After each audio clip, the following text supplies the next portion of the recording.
तो यात्रा की शुरुआत हो चुकी है। पहले रोडवेज से अपने गांव आया, गांव से चित्तौड़ रेलवे स्टेशन आ चुका हूं। यहां से दिल्ली के लिए ट्रेन है 6। हेलो फ्रेंड्स, रात की 9 बज रही है और मैं चित्तौड़ स्टेशन पे दिल्ली वाली ट्रेन के इंतज़ार में खड़ा हूं। ये वही चित्तौड़ है जिसके बारे में आपने अच्छे से जाना होगा, पढ़ा होगा। चाहे रानी पद्मिनी का त्याग हो, जौहर हो, या फिर मीराबाई की भक्ति हो, गोरा बादल की वीरता हो, या फिर माँ पन्ना धाय का बेटे के लिए त्याग हो। कई प्रकार की इतिहास की घटनाओं से जुड़ी है इसकी कहानी। ये वही चित्तौड़ है। यहाँ पे ट्रेन आने वाली। इस ट्रेन में बैठ के मैं जब वहाँ पर उतरूँगा दिल्ली, तब फिर आगे की बात अपन शुरू करेंगे। दिल्ली से फिर मैं ज्वाइनिंग के लिए वहाँ ज़रूर जाऊँगा और जो भी अपडेट होगी मैं आपको जल्दी से जल्दी बताऊँगा। तो यहाँ से चित्तौड़ स्टेशन पे ट्रेन आने वाली है। ओके सो फ्रेंड्स, चित्तौड़ से चलकर अजमेर होती हुई ये गाड़ी आ चुकी है। स्टेशन दिल्ली सराय रोहिला सामने आपको दिख रहा होगा। सच कहूँ तो देखिए, अपने भारत की राजधानी है, ऐसा बोलना नहीं चाहिए, लेकिन मैं पहली बार यहाँ पे आया, लेकिन मेरा अनुभव अभी तक अच्छा नहीं रहा। छोटे से छोटे शहर इतने साफ़ सुथरा बनाए गए हैं, लेकिन मैंने देखा है कि गुड़गांव के बाद दिल्ली के दोनों पटरियों के आसपास पॉलीथीन ही पॉलीथीन जमा है, अतिक्रमण हो रहा है। इसके अलावा सबसे बड़ी बात यह है कि हर जगह लोग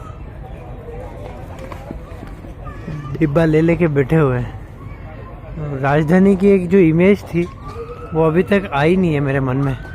अब देखता हूँ, यहाँ से दिल्ली सराय रोहिला से पहले मैं अपना काम निपटा लेता हूँ। उसके बाद फिर मैं जाऊँगा EMRS का जो ऑफिस है ITO के पास, जहाँ पर डॉक्यूमेंट वेरिफिकेशन हो रहा है, वहाँ पर। ये हमारी ट्रेन जो उदयपुर से चित्तौड़ के आई थी। तो फ्रेंड, थोड़ी देर बाद मैं सीधे वहीं पे जाऊँगा ऑफिस में। तो दोस्तों, मैं बिल्डिंग के अंदर आ चुका हूँ, भारतीय लोक प्रशासन संस्थान। इसी में ट्राइबल ऑफिस भी है, वो सामने दिखाई दे रहा है।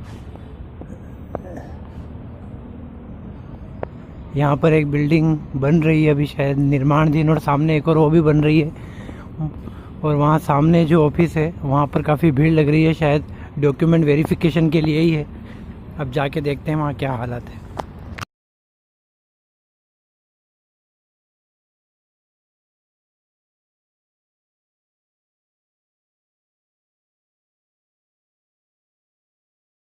जैसा कि मैंने आपको बताया था कि दिल्ली जाते ही मैं आपको पूरी की पूरी अपडेट बताऊंगा। मैंने क्या क्या पूछा, उन्होंने क्या क्या बताया। पहले मैं जीवन तारा बिल्डिंग की ओर गया, लेकिन वहाँ कोई नहीं थे। सब ने यही कहा कि अभी DV का काम हो रहा है, इसलिए यहाँ आपको कोई नहीं मिलेंगे। उसके बाद फिर मैं उस एड्रेस पे गया जिस एड्रेस पे आप लोगों को भी बुलाया जा रहा है DV के लिए। तो उस एड्रेस पे जब मैं गया, ट्राइबल का जो रिसर्च इंस्टीट्यूट है, तो वहीं पर कई लोग मुझे मिले, पर वहाँ पर मोबाइल अलाउ नहीं था। आपने अभी आवाज़ सुनी होगी, मैं अभी दिल्ली स्टेशन पे हूँ, तो वहाँ पर मोबाइल अलाउ नहीं था। उन्होंने कहा देखिए सर, वीडियो मत बनाइए, फ़ोटो मत बनाइए, यहाँ पे अलाउ नहीं है। इसलिए मैंने फ़ोटो वीडियो वहाँ पे लिए नहीं, अदरवाइज़ मैं अच्छे से आपकी बात करवाता, लाइव वहाँ पर पूरा सेशन होता। तो कई प्रकार की बातें मैंने वहाँ पर पूछी। सबसे पहले एक सर मुझे मिले, उनसे बड़ी मुश्किल से मैंने विनम्रता निवेदन के साथ कहा कि सर देखिए, मेरा कोई DV नहीं है, लेकिन मैं कई लोगों के प्रश्न लेकर आपके पास आया हूँ, प्लीज़ इसका उत्तर बताइए। उन्होंने कहा जल्दी पूछिए, मुझे भी टाइम नहीं है, तो जो भी हमसे हो पाएगा हम आपके आंसर बताएंगे। तो एक मैंने ये प्रश्न पूछा कि सर, कई लोग ऐसे हैं जिनका नाम तो SC ST में आ रहा है, लेकिन उनसे OBC का सर्टिफिकेट मांगा जा रहा है, या EWS का सर्टिफिकेट मांगा जा रहा है, या कोई OBC में आ रहे हैं लेकिन उनसे SC ST का सर्टिफिकेट मांगा जा रहा है। तो उन्होंने कहा कि ऐसा हो नहीं सकता, हो सकता है उन्होंने एप्लीकेशन में वही लिखा हो इसलिए हमने मांगा हो, या अगर उनसे भूलवश कुछ ऐसा हुआ भी है तो मांगा जा रहा है तो उसका ईमेल ज़रूर भेजिए, क्योंकि अगर उनका ईमेल आएगा, जनरेट ईमेल अगर हम तक आता है, तो ऑटोमेटिकली यहाँ पे टिक लग जाएगा। टिक लगने के बाद जब हम उसको चेक करेंगे, तब उसमें जो भी उनकी प्रॉब्लम है वो भी उनको बोलिए कि वो लिखे। तो ये ओपिनियन उनका भी था और मेरा भी है कि एक बार आप ये काम ज़रूर कीजिए। और अगर आप आसपास हैं दिल्ली के तो सबसे अच्छी बात है कि आप वहीं पर पहुंच जाइए। कई लोग वहां पर कल आए भी थे, उन्होंने फेस टू फेस अपनी प्रॉब्लम बताई, उनको अंदर ले जाया गया। अंदर ले जाने के बाद उनकी प्रॉब्लम सोल्व हुई, अंडरटेकिंग हुआ। तो ये एक सबसे बड़ा है। तो अगर आपके साथ भी ऐसी कोई प्रॉब्लम है तो आप अपने ईमेल पे दोनों सर्टिफिकेट डाल दीजिए कि देखिए मैं इस वर्क से आता हूँ, ये मेरा सबूत है और आपने ये मुझसे पूछा है लेकिन मेरे पास ये चीज़ नहीं है। ऐसे करके आपका मोबाइल नंबर वगैरह सब कुछ उस पर लिख दीजिएगा। इसके अलावा कई लोग वहाँ पर आए थे तो उनकी डीवी नहीं थी, उनका फिर से पूरा का पूरा ही वो हुआ था, मतलब कि एक आध सर्टिफिकेट के लिए उन्हें नहीं बुलाया गया। कुछ लोग आए थे, बोले सर हमारे पास सारे सर्टिफिकेट है, प्रोविज़नल सर्टिफिकेट भी है, हमारा डीवी अच्छे से हुआ था लेकिन हमारे इसमें लिखा हुआ है कि ऑल डॉक्यूमेंट्स। तो अधिकारी ने यही कहा कि लिखा हुआ है मतलब आपको आना है तो आना है, कुछ ना कुछ रीज़न होगा, मैं सबके सामने नहीं बोल सकता, आप अंदर आइए। उसके बाद उनको अंदर ले गए। अंदर ले जाने के बाद उनका डीवी फिर से हुआ, वो बाहर आई तो उन्होंने कहा कि हाँ सही बात है, मेरे कुछ डॉक्यूमेंट्स अस्त व्यस्त थे, कुछ हटे छटे थे, कुछ पे प्रिंट आउट इतना गलत निकला हुआ था कि रोल नंबर या डेट ऑफ बर्थ कुछ भी दिखाई नहीं दे रहा था। तो इसलिए हो सकता है कि आपका भी अगर नाम आया है तो आप देख लीजिएगा आपने फ़ोटोकॉपी कैसी दी, थोड़ी फ़ोटोकॉपी अच्छी क्लियर करके दीजिएगा।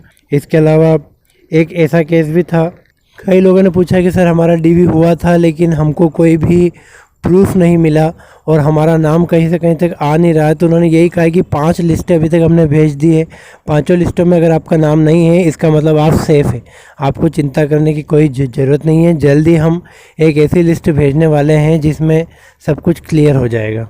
इसके अलावा जब मैं वहाँ पे था उसी समय बहुत सारी फाइलें वहाँ पर आई और अंदर जो जिनका डीवी हो रहा था वो बोल रहे थे कि हर फाइल में उनके सर्टिफिकेट को अटेस्टेड कर रहे हैं, मतलब कि अंदर जब वो जा रहे हैं तो उनकी जो भी सर्टिफिकेट्स है, डॉक्यूमेंट्स है, मार्कशीट्स है, उनका बंच बना के उस फाइल पे के अंदर सेव कर रहे हैं। ऊपर आपका फ़ोटो लगा रहे हैं, बाकी जो बचे हुए फ़ोटो हैं उनको भी वहाँ पे स्टेपल कर रहे हैं, ऊपर आपका नाम लिख रहे हैं और ऐसे आपके नाम की एक प्रॉपर फाइल वहाँ पर बन रही है। और जिन जिन का डीवी आज होगा या अब होने वाला है उनके लिए कुछ जानकारियां हैं कि आपकी ईमेल में ये नहीं लिख रखा है कि एडमिट कार्ड लाना है, लेकिन वहाँ पर एडमिट कार्ड मांगा जा रहा है। इसलिए आप एडमिट कार्ड आपका है तो वो और साथ में अच्छे क्लियर फ़ोटोकॉपी ज़रूर ले जाइएगा। इसके अलावा सबसे इम्पोर्टेंट सबसे पहला पेज जो मांगा जा रहा है वह है आपने जब एप्लीकेशन भरा था, मतलब फॉर्म भरा था, तो उसका जो कन्फर्मेशन पेज है उस पेज को ज़रूर ले जाइएगा। कल जिन जिन की डीवी हुई थी उनमें से अधिकतर लोगों के पास वो पेज था नहीं, कई लोग भाग के गए, प्रिंट आउट निकला के लाए, कई लोगों ने मोबाइल पे बताया, फिर वो अलाउ नहीं हुआ, फिर वहीं पे निकलवाया। तो इसलिए वहाँ निकलवाने में बहुत मुश्किल हो रही है। उनके पास प्रिंटर है या नहीं है अंदर, ऐसे होना चाहिए क्योंकि इतना बड़ा ऑफिस है, लेकिन कोई किसी की भी हेल्प नहीं की जा रही है। तो बाहर से ही निकलवाना है। किसी की भी हेल्प का मतलब ये नहीं कि वो लोग अच्छे नहीं है, लेकिन वो उनका बोलना है कि जब हमने बोल दिया था तो फिर आपको लेके आना चाहिए था, लेकिन ईमेल में इस पे कंफर्मेशन पेज के बारे में लिखा नहीं था। लेकिन अगर आपका डीवी आज हो रहा है या होने वाला है तो कंफर्मेशन पेज का प्रिंट आउट ज़रूर लेके जाइएगा। इसके अलावा ईमेल में ज़रूर लिख रखा है कि 3-3 सेट चाहिए, लेकिन वहाँ पर केवल 1 सेट ही मांग रहे हैं, तो भी आप अपने साथ ले जाइएगा, कोई बात नहीं, जितने वो मांगे उनकी इच्छा।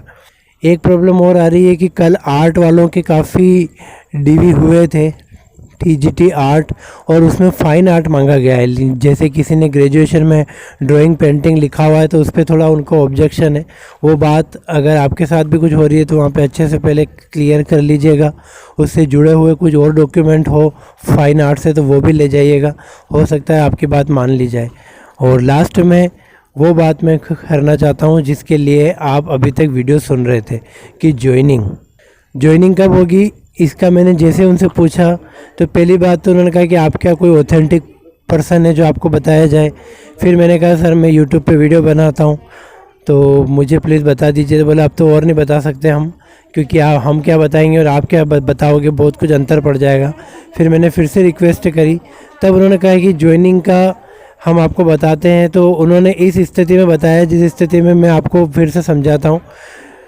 उन्होंने जो भाषा में बताया वो भाषा थोड़ी ऑफिशियल टाइप की थी। मैं आपको सिंपल भाषा में बताता हूँ कि देखिए इस प्रकार का काम है कि अपने घर मेहमान आने वाले हैं और सासू माँ ने कह दिया कि बहू हमें खाना बना के कंप्लीट रखना है। तो बहुओं का काम है कि खाना बना के कंप्लीट रखे, जो भी दाल चावल सब्जी पराठा रोटी सलाद वगैरह काट के। अब मेहमान कब आने वाले हैं, अगर मेहमान आते भी हैं तो वो कितनी बजे खाना खाने वाले हैं, उससे बहुओं को कोई मतलब नहीं, लेकिन खाना तो ज़रूर खाएंगे क्योंकि बना है, उन्होंने बोला है। तो यही हालत यहाँ पे भी है। उन्होंने ये ज़रूर कहा है कि देखिए हमको इस मई में पूरा काम निपटाना है। ये उन्होंने ज़रूर मुझे बताया कि देखिए हमारे पास अभी काम बहुत है, रोज़ाना डीवी हो रहा है, इंटरव्यूज़ होने वाले हैं, उसके बाद फिर लास्ट में जैसे कि रिज़ल्ट अनाउंस करने हैं। तो काम हमारे पास बहुत है, हमें कैसे भी करके इस मई में हमारी तरफ से सारा काम कंप्लीट करके फाइल्स वगैरह आगे भेजनी है। अब आगे उसका क्या फ़ैसला होता है वो अधिकारियों के ऊपर है। तो एक बात तो ये थी, इसके अलावा 4 जून के बाद कभी भी आपकी ज्वाइनिंग हो सकती है, यह पक्की बात है। क्योंकि उनकी बातों से मुझे यही लगा कि मई में उनको सारा काम कंप्लीट करना है। मई के बाद 1-2 दिन में वो सारी व्यवस्थित फ़ाइल बनाकर अपनी तरफ से जीवन तारा या जो भी वहाँ बिल्डिंग है जहाँ से आगे की प्रोसेस शुरू है, वहाँ पर सारा काम पहले से तैयार है। केवल ये देखा जा रहा है कि किसके डॉक्यूमेंट आ गए किसके नहीं आए, इतना सा काम और बाकी है। उसके बाद 2 दिन इन लोगों में से कई लोगों की ड्यूटीज़ वहाँ पे भी रहेगी, चुनाव वगैरह में जो घोषणाएं होती है वहाँ पर। उसके जस्ट बाद 4 जून को जैसे ही फैसला सुनाई देगा चुनाव का, उसके जस्ट बाद आपकी जो ज्वाइनिंग है वो उसकी प्रोसेस शुरू हो जाएगी। तो ये उन्होंने मुझे बताया और भगवान करे मेरी बात सही निकले, 4 जून होते ही आपकी ज्वाइनिंग की प्रोसेस शुरू हो जाए। और एक बात और है कि कोशिश यही है कि सबको अपने अपने स्टेट में ही मिलेगा, जिसके लिए लगभग 20 या 25 नाम ऑथेंटिक रहेंगे एक स्कूल के लिए। तो उसमें से आपका नाम रहेगा, अगर उसमें नहीं आया तो फिर अगले वाले स्कूल में आएगा। ऐसे करके वहाँ पर बात हो रही थी, वो भी मैंने सुनी जो आपको बताइए। तो टेंशन मत लीजिए, काम बहुत स्पीड से हो रहा है। अंदर जो डीवी हो रही थी वो लोग मुझे बता रहे थे कि अंदर फाइलें पड़ी है, हर काम का सिस्टमेटिक टाइम टेबल बना रखा है, उसके हिसाब से ही काम पड़ रहा है।